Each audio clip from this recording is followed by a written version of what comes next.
Om Sri Sai Ram. Bhagavatha Vahini, Chapter 15. The Reign of Emperor Parikshit. From the throne of imperial Bharata, Parikshit ruled his dominion adhering to the principles of justice and morality, lovingly fostering his subjects and guarding them from harm with parental care and affection. Whatever the task, Parikshit did not move a step without calling to mind Krishna and his grandfathers and praying to them to crown him with success. He prayed to them morning and evening to direct him along the correct path of virtue. He felt as if he was the heart of his people and as if they were his body. Throughout his empire, the very wind was reluctant to displace any article for fear of being implicated in theft. There was not the slightest fear of thieves, nor was there any trace of injustice, immorality, or ill will. The kingdom gained great fame thereby. At the slightest sign of any such evil, Parikshit overcame it by means of terrific punishment and instituted preventive steps that decidedly scorched it.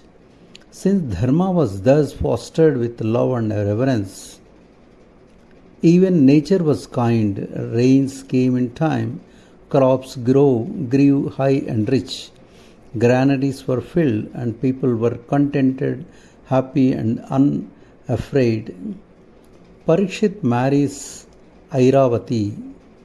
When Parikshit was on the throne, ruling over the empire with great care, the ministers and spiritual masters who were the guides of the dynasty discussed among themselves and resolved to approach the king with a proposal that he enter the householder Grihastha stage by taking a partner by marriage.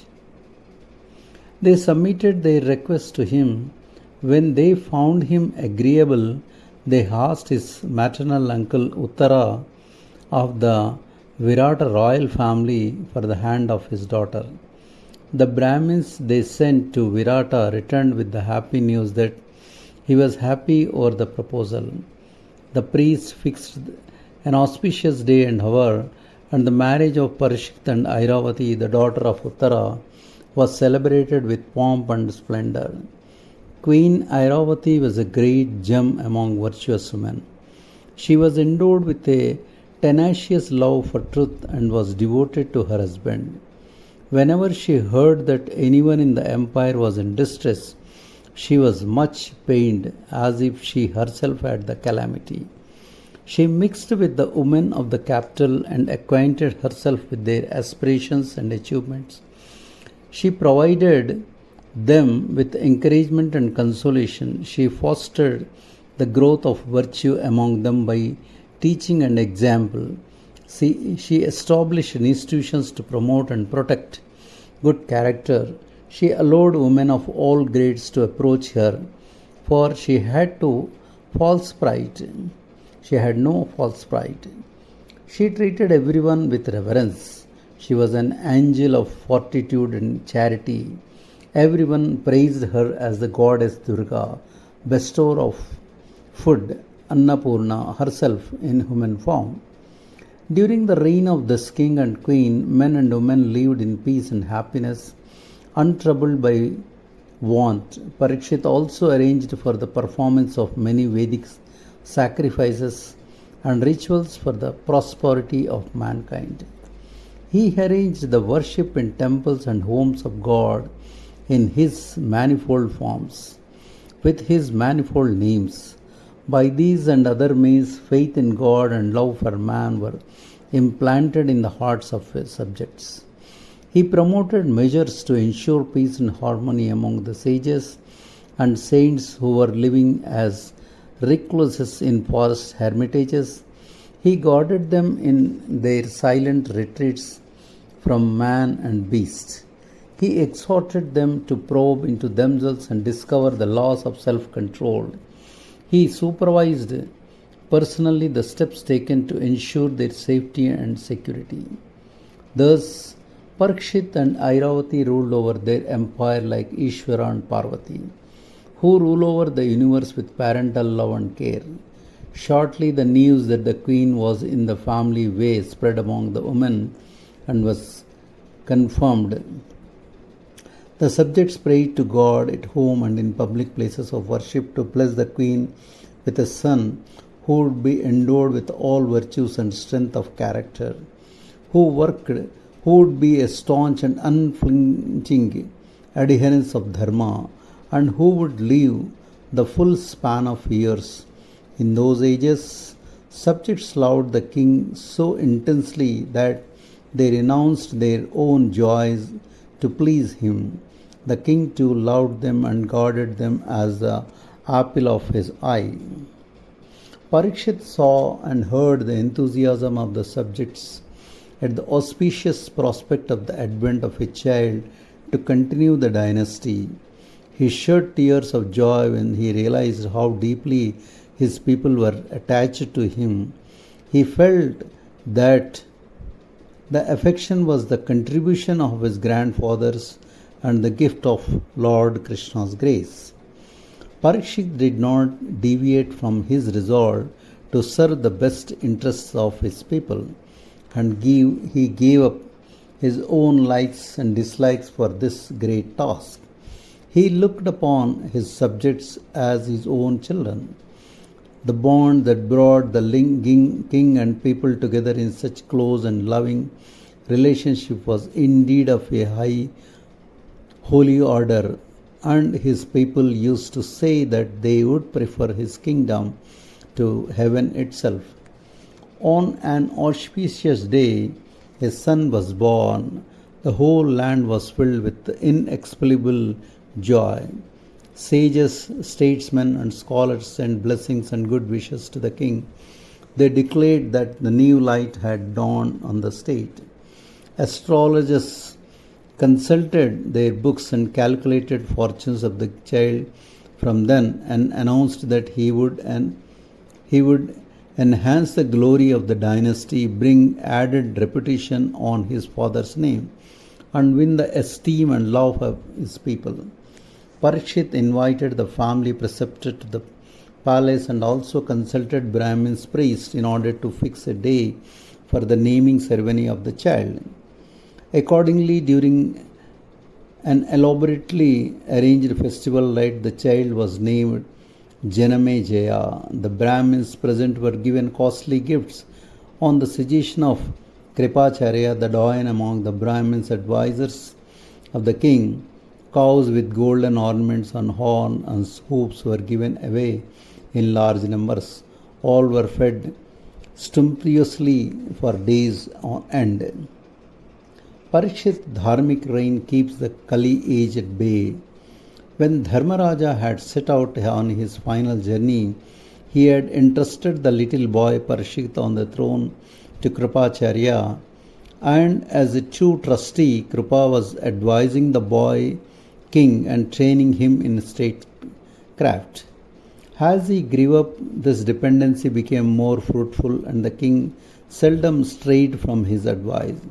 He sought it always and followed it with reverential faith. Hence, the sages and recluses of the kingdom prayed for his health and long life and extolled the people's happiness and the rulers' solicitude for their welfare.